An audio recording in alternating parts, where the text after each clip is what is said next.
এই বুড়িগঙ্গার বুকেই ভাসমান বোটে রাজধানীর খেটে খাওয়া মানুষগুলো যেন খুঁজে ফিরে পরিবারের মানুষগুলোকে। অনেক বেকার তরুণ আবার পরিবার থেকে দূরে লুকিয়ে থাকেন এমন পরিবেশে। কথা বলতে চাইলেও ক্যামেরার সামনে আসতে চাননি। রাতের ঘুম বিক্রি হয়, তাও মাত্র 100 থেকে 160 টাকায়। শুনতে আশ্চর্য লাগলেও এর ক্রেতা রাজধানীর খেটে খাওয়া মানুষ।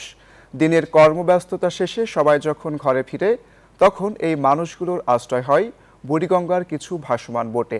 সেখানে রাত্রি যাপন শেষে আবার সকালে বেরিয়ে পড়েন জীবিকার সন্ধানে। সেই সব সংগ্রামী মানুষের না বলা গল্পগুলোই তুলে ধরেছেন আবির হোসেন, ক্যামেরাবন্দি করেছেন ইলিয়াস হোসেন।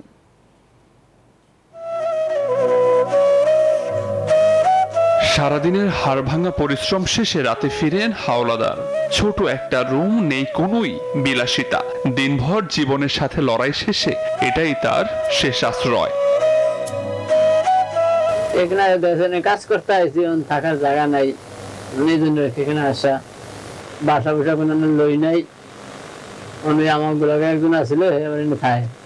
আমি তো ভাই তুমি আমার লাগে একটা আমার না রুম আছে, তাই না তুমি থাকতে পারবে। কত কয়েকদিন থাকলে 120 টাকা, এক রাত থাকলে। আমি লইলাম। এই বুড়িগঙ্গার বুকেই ভাসমান বোটে রাজধানীর খেটে খাওয়া মানুষগুলো যেন খুঁজে ফিরে পরিবারের মানুষগুলোকে।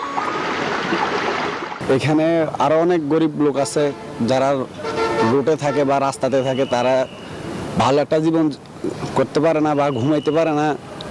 এই কারণেই মনে করেন মূলত এখানে কম রেটে পাওয়া যায়, 120 টাকা বা 150 টাকার ভিতরে ভালো রুম পাওয়া যায়। ওই কারণেই যারা এখানে কাজকর্ম করতে আসে বা আমরা যারা কাজকর্ম করতে আসলে এখানে থাকা লাগে আর কি। 120 টাকায় কোথাও কিন্তু একটা রুম পাবে না থাকার জন্য। তো এটা একটা বেস্ট একটা প্লেস। এরকম একটা প্লেসে তার 120 টাকা যে পায়, এটাই তো অনেক বেশি। অনেক বেকার তরুণ আবার পরিবার থেকে দূরে লুকিয়ে থাকেন এমন পরিবেশে। কথা বলতে চাইলেও ক্যামেরার সামনে আসতে চাননি। মোনালিসা হেভি ফ্লো 15 পিস প্যাকেটের সাথে 8 পিসের একটি প্যাকেট একদম ফ্রি। বোটের ম্যানেজার জানান, কম খরচে নিরাপদে রাত্রি যাপনের জন্য প্রতিদিন প্রায় কয়েকশো মানুষ আসেন এখানে। এখন 100% নিরাপত্তা আছে, কোনো সমস্যা নেই।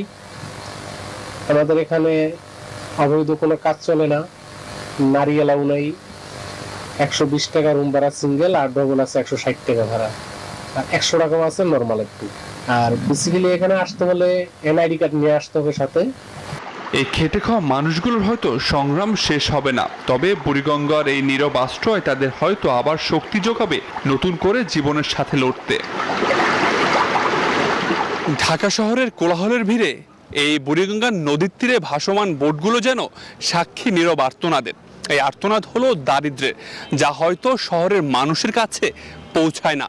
তবে বুড়িগঙ্গা নদী যেন সাক্ষী এই খেটে খাওয়া মানুষের কষ্টের। আবির হোসেন, নিউজ 24, ঢাকা।